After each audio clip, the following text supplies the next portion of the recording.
defensive line prospect Peter Woods has a developmental upside to be a 3-down player and a plus-level starter in the NFL.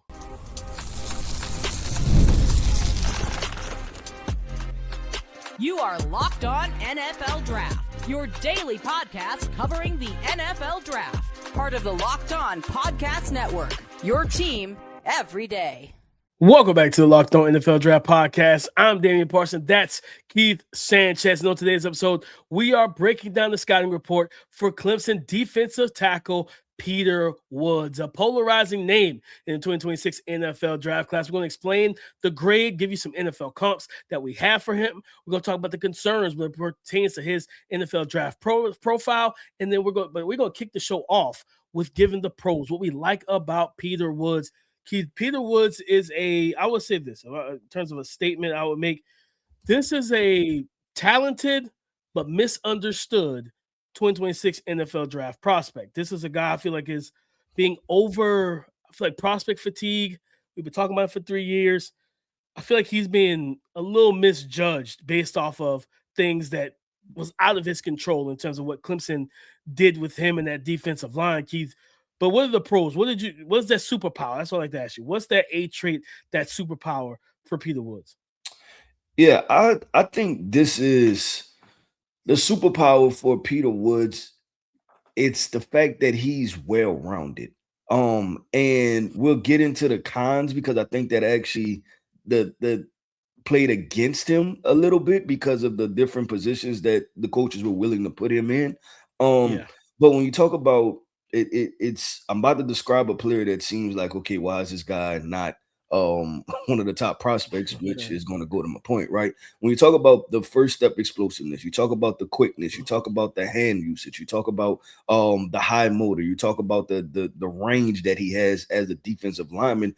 All of those things are high level things that Peter Woods is able to do, right? And you've seen it, and he's operated. It was more consistent, and I think that was based off of his alignment in 2024 than what 2025 was. But all of those things are for Peter Woods to enter the NFL with and then be able to win at a high level, right? Like he isn't, you can't look at him and say he's a slow mover, right? You can't look at him and say, okay, this guy is bad against the run, or he doesn't play, he needs to add become stronger, right, against the run, or he'll lose at the point of attack in single blocks. That's not him, right? He's a guy that can be dominant, right? He flashes dominance. He knows how to split double teams. He's a high IQ player. So it's a wide range of things that Peter Woods does at a high level. And understanding this is a young man that's been in the national spotlight since, his sophomore year of high school, right? And he's considered one of the best prospects coming out of Alabama,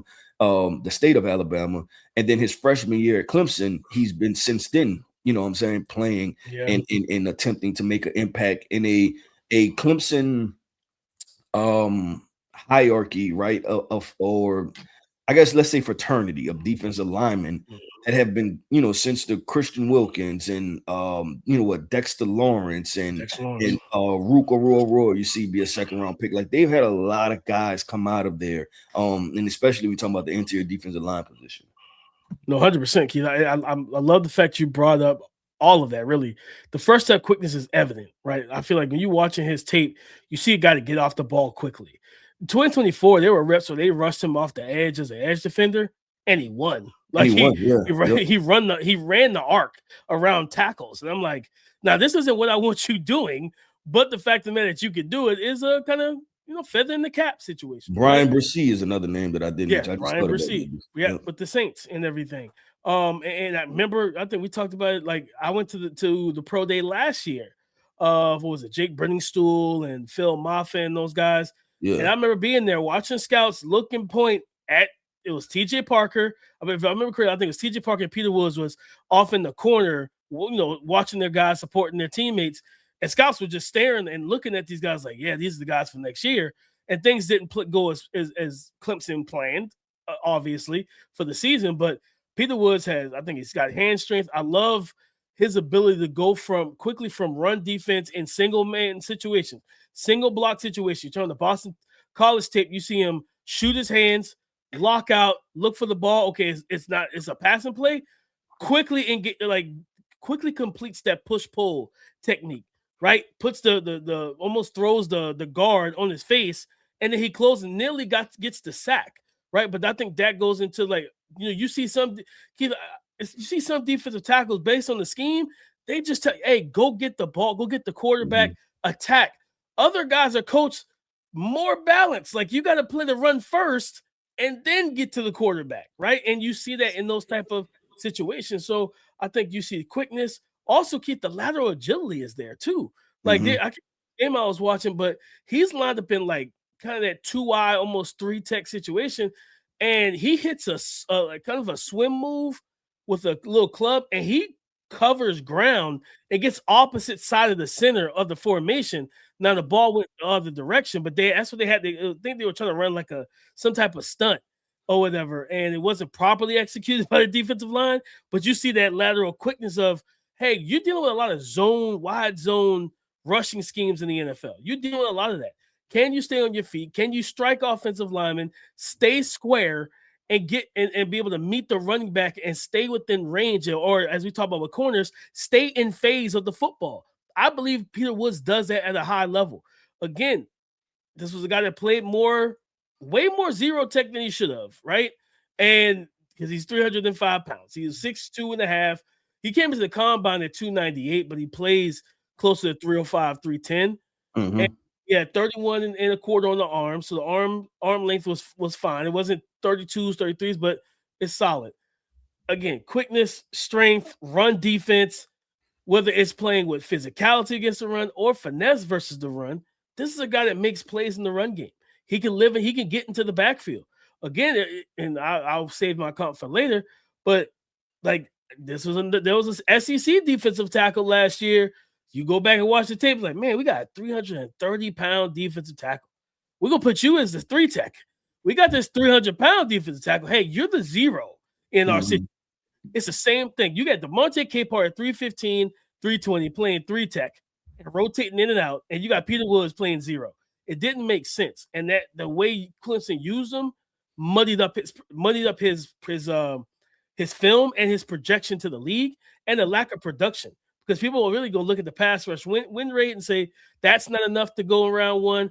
I promise you guys, I truly believe if you get him as a 3-tech one-on-ones, he's going to win, Keith. Yeah, I think so.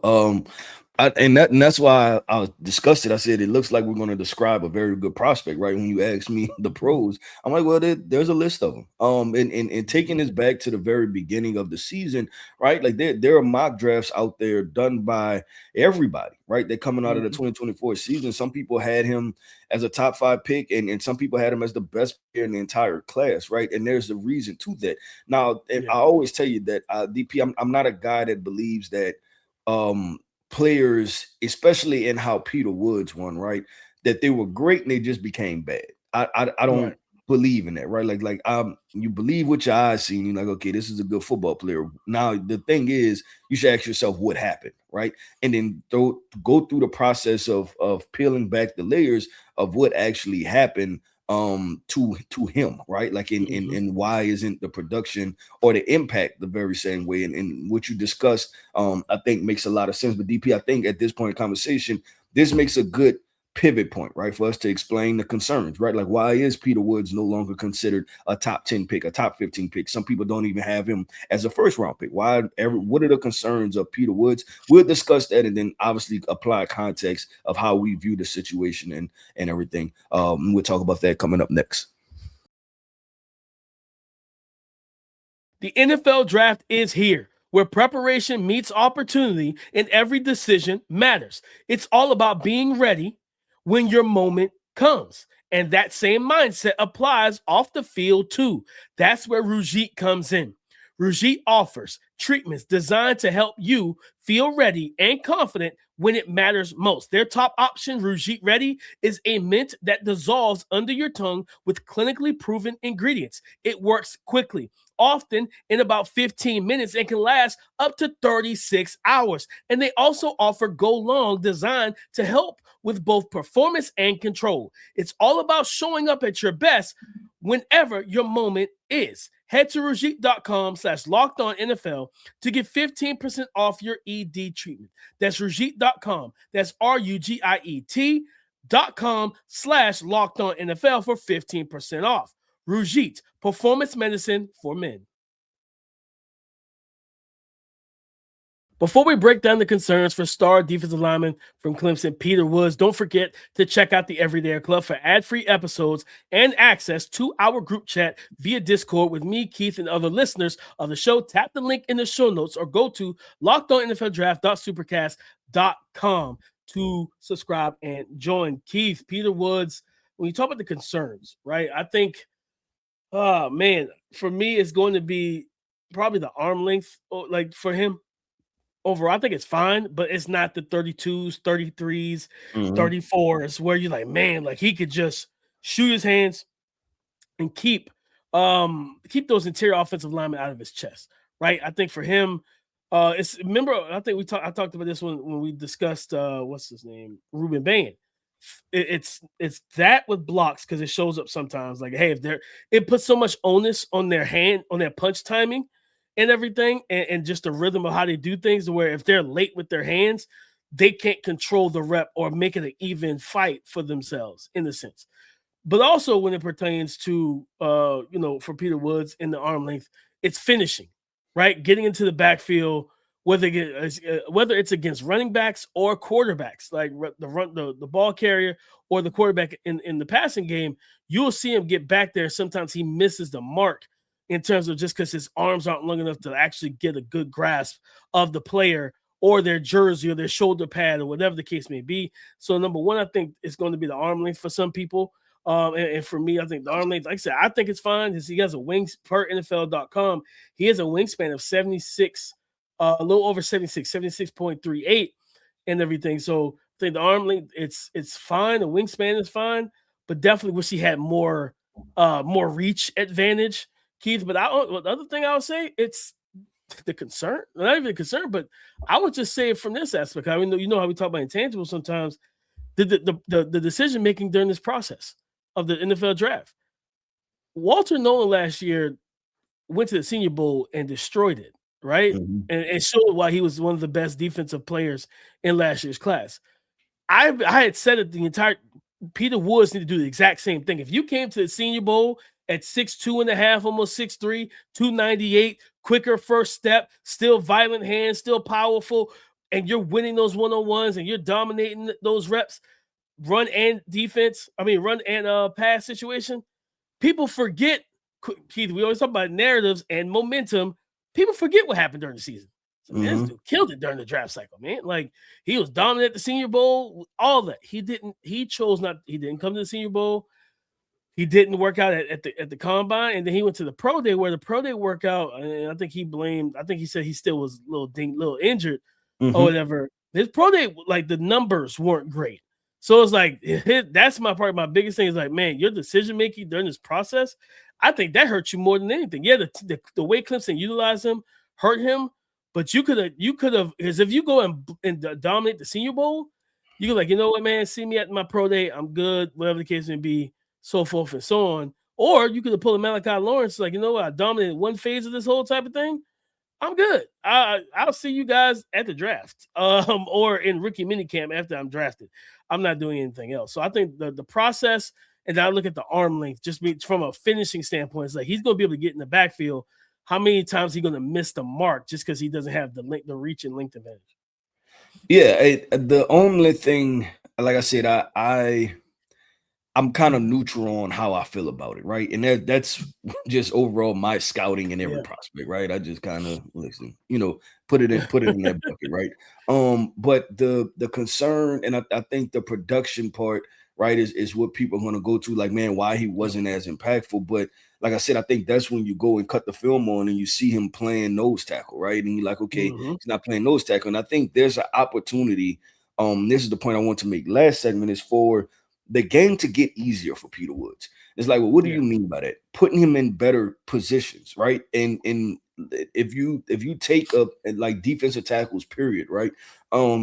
if you're getting double team and then that's your role, right, to just hold a point attack and a double team and to make sure nobody climbs to the second level, that is not going to result in sacks in production, right? It goes to having to unfold what was a player's role in the defense, right? Like in every defense, just explaining this is that defenses are different, right? And every defensive lineman has different responsibilities, and then that can change not alone just position, but within the defensive structure and what the defensive coordinator wants you to do, right? So I look at it, DP, and I agree with you, right? You look at reps from 2024 when he was lined up at the edge position and beating offensive tackles around the corner. I'm saying, listen, like you put this guy at 3 tech consistently, you get an impact player, and that's what I believe in. And he's in the bucket of guys, DP, that we talked was that yesterday's episode. On this and that, I talked about Kenyon Sadiq, right, and how he may potentially fall and teams taking advantage of him. He's another player to me, DP, that I think that if he falls, there's going to be a team that is going to take advantage of him falling. And then 3-4 years from now, we'll be like, how did that good team get that player, right? Because I mean, that's just how it's structured, right? Outside of trades, the teams at the back end of the draft, those are the good ones, right? Yeah. And he falls to the Niners or the Texans, right? For instance, like he goes to the Texans, his life is going to get significantly easier because he's playing with Will Anderson and Danielle Hunter. So the concerns, like I said, it's unfortunate because the concerns for me, I feel like I have somewhat of an explanation for the concerns, right? The weight part, him being 298, I would just want to make sure that, hey, big boy, you can consistently play at 305, right? Like that's how I want you. Those 7 to 10 pounds matter. And I know weight fluctuates a little, but I would have liked for him to come in the combine over 300 pounds. No, for sure. Me too. I would like to see him more fit, just be naturally filled in. I think he trimmed down a lot for the combine. And that was the other thing. Like you trimmed down all that weight, you trimmed down weight, but then you didn't test or work out. So they're not just coming there at 310, look buff, look big, look filled in. People, it's like, yeah, I'll wait till my pro day. Then if you want to drop down to 298, 295 at the pro day, don't weigh in, right? Like I already weighed in at the combine. I'm good. You already stretched and did all that stuff at the combine. I'm good. If you want to wait, and then just do the athletic testing, do that, right? But I'll say the last concern I have for him, Keith, and it's more just the developmental thing. When you're playing so much, like, because watching him, Keith, and you tell me if I'm crazy, watching him felt like when I was watching Mason Graham last year, where it was Mason Graham's the smaller of the two defensive tackles. He's the guy getting all of the offensive line attention, and he's getting double teamed, and all of the protection and the offensive line plan seems to be geared towards you. And it's the same thing watching Peter Woods, where, okay, you're not used to getting one-on-one reps like that. Like you're not accustomed to just getting the chance to go, you know what? I finally get the one-on-one, but I think his pass rush plan is underdeveloped because of that, because he played more nose and he didn't have a lot of true drop back pass rushing sets, and he's getting more double teams, and he's fighting through multiple offensive linemen to where when you finally get that guy one-on-one, it's like, oh man, I don't even know what to do. Like, you know what I mean? Shout out to Tony Baker's like, I remember going to a comedy show of his years ago. He was like, men, talking about men taking pictures. Like, what do we do with our hands? We just stand there. We don't know what to do with our hands in pictures. And I'm like, that's why I felt like watching Peter Woods at the time. Like, he don't know what to do right now because he finally got a one-on-one and he don't have a center and guard attacking him at the same time. I think, but at the end of the day, that's still something developmental that is like, man, we play you full-time at 3-tech, Peter. You're going to have every chance you get in practice, in team drills, not OTs, but like the joint practices. If your team runs them with another team, you're going to get your opportunities, big fella, to really develop that ability because it's in there. The first step quickness, the strength, all as we talked about in the first segment, Keith, it's all there. Now it's just developing the technical aspect of his game.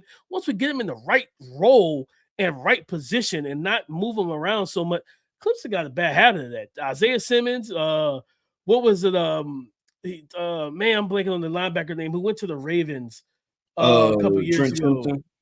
Trent Simpson, Barrett Carter, they did that with early in his career. They love to move guys around and not let guys develop at one full-time position. And then you get to the league and it's like, yeah, it's a learning curve. Yep. No, I agree. And like you said, there's a list of them, and it's just interesting because there's certain programs where you have to kind of work through that, right? Like, because I think it was a similar conversation with trying to figure out what even like Georgia, right? Historically, we talk about Yeah. Georgia a lot, and they move people around. Texas Oh, A&M, right? And it works. It either works to the prospect benefit if the media decides to be optimistic about what they could do, right. or it works to the detriment and say, I don't know this guy production because on one hand, we knocked Peter Woods for production, but then last year everybody was drafting Shamar Stewart top 20, and we were great about it Yeah, because like we're 2 talking about sacks. and we're talking about upside. That's an edge rusher. 2 Yeah, sacks. so it's just very interesting the different lenses that you can put on. But let's do this, DP. My favorite part of the discussion in these shows when we do these prospect breakdowns, we're about to head into explain the grade and then give out NFL comps for Peter Woods. Let's discuss that coming up next. If you've ever opened your bank account and thought, where did all my money go? You're not alone. Keeping track of subscriptions, spending, and bills can get overwhelming fast. That's where Rocket Money comes in, helping you take control of your finances all in one place. It tracks all your subscriptions in one spot and can help you cancel the ones you don't need with just a few taps. It automatically categorizes your spending so you can actually see where your money is going.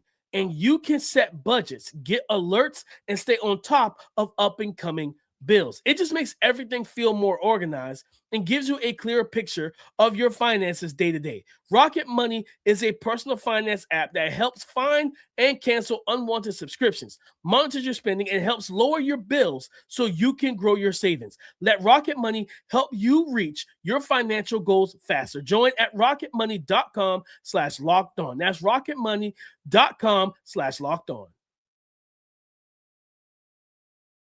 Thank you for making Locked On NFL Draft your first listen of the day. And thank you for making the Locked On Podcast Network the #1 sports podcast network in America. It's all because of you. Explain the grade, giving you NFL comps for Clemson defensive lineman Peter Woods, 6'3", 6'2.5", 6'3", 298 pounds when he came at the combine. We believe he's plays more close to 305, 31.25 on the arm, 76.38 on the wingspan. Keith, what grade did you give Peter Woods?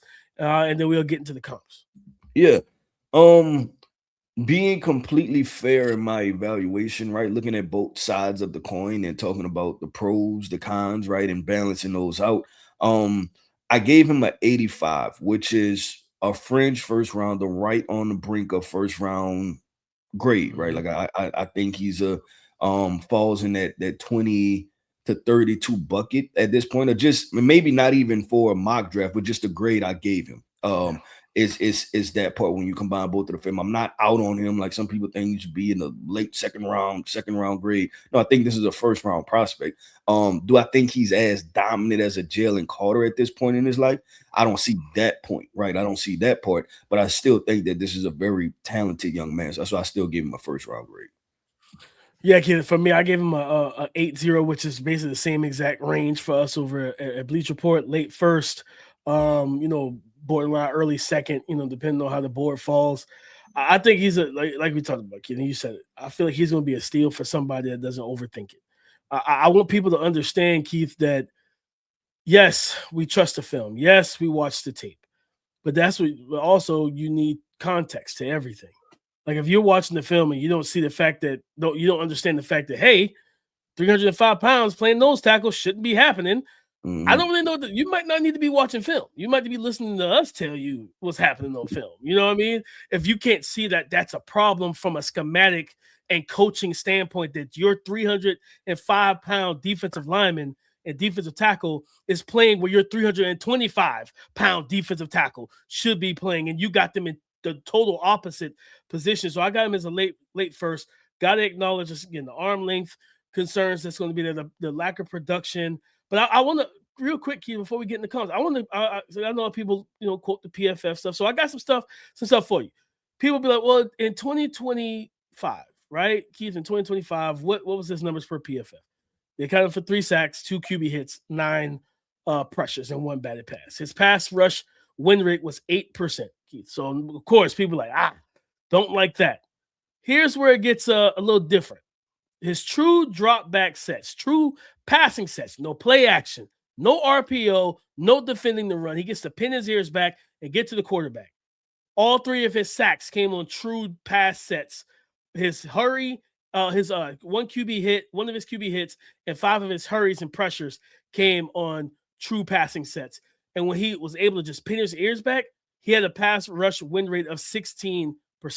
So his pass rush win rate doubled when he didn't have to worry about the run. And you could tell that was a schematic thing of playing the run first, pass second. As Keith, as we always quote, you got to earn the right to rush the passer. Well, you got to do that, right? Theoretically, schematically for Clemson's defense. So I give him an 8-0. Keith, my comp for him, I've been saying it pretty much all season, it's Walter Nolan. I think my comp for him is Walter Nolan. And it's the same exact trajectory. I wish he followed Walter Nolan's plan. If he was legitimately hurt, not question, but if he was hurt and he couldn't go to the Senior Bowl, fine. But if you were good and you were healthy, I would have gone. And I would have dominated every rep I could. I would have shown them why you can't overthink me when it comes down to the 2026 NFL draft. Because what happened when Walter Nolan finally got on the field and he was healthy for the Arizona Cardinals, Keith, we immediately felt that man's presence. We immediately felt his impact as a pass rusher and a defensive lineman. That's my comp for him. It's Walter Nolan. Keith, I don't have the measurements up for me. Maybe some is his name still Justin Madubuike from the Baltimore Ravens? I think Namdi. It's not Namdi, my bad. It's Namdi now. So Namdi, I think it's his original name. Namdi Madubuike from the Baltimore Ravens was like, God, that maybe you bulk up a little bit. You make him even stronger than what he is.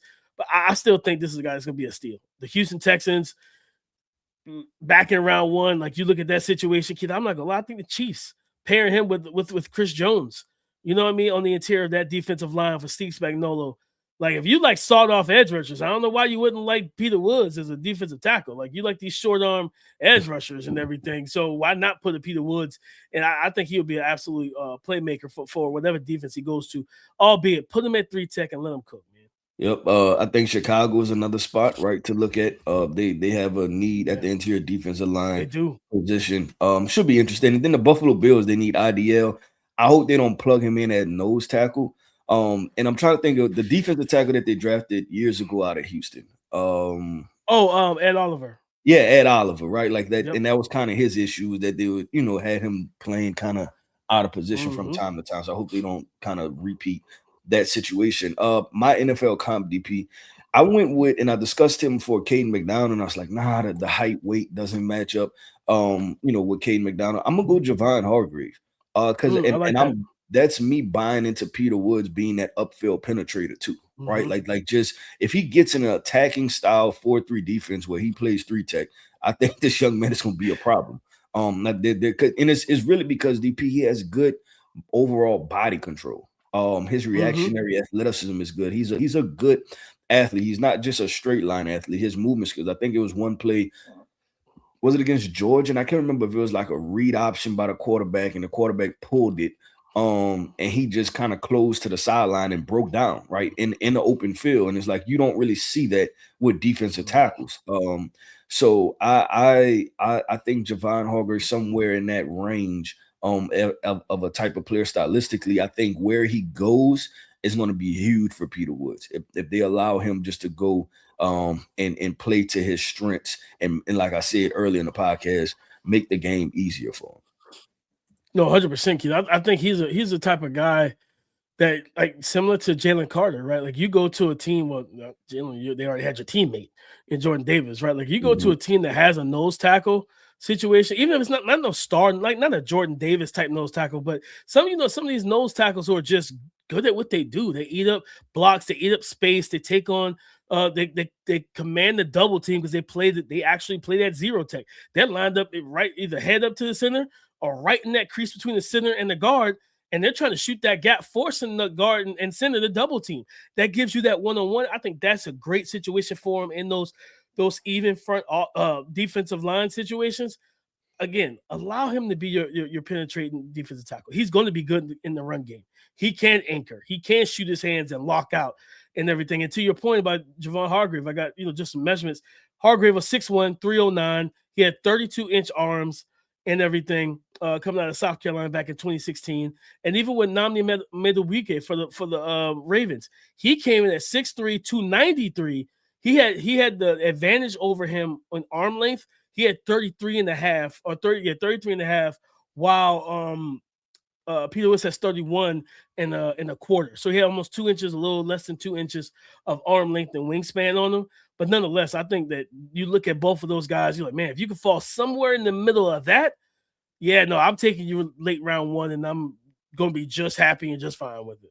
Yep, I agree with DP. That wraps up another episode, man, of the Locked On NFL Draft Podcast. And this podcast off by saying shout out to our everydayers. Thank you for tapping in with us each and every single day. I am Keith Sanchez. You can find me on X at The Talent Code. That right there is my guy, my co-host, Mr. Damian Parson. You can find him on X at DP_NFL. And like we like to say, man, y'all come talk to us because we like to talk back. Go subscribe and follow for free on YouTube, wherever you listen to the podcast. Get the latest episode as soon as it is available. Coming up on Monday, guys, it is going to be officially draft week, which means the NFL draft is only a couple days away. We're going to give you our predictive mock draft, what we think could happen. This is the most unpredictable NFL draft we probably dealt with since taking over this show. But we're going to try and, predict with the mock draft on Monday. So come join the conversation again tomorrow on the Locked On Podcast Network, your team every day.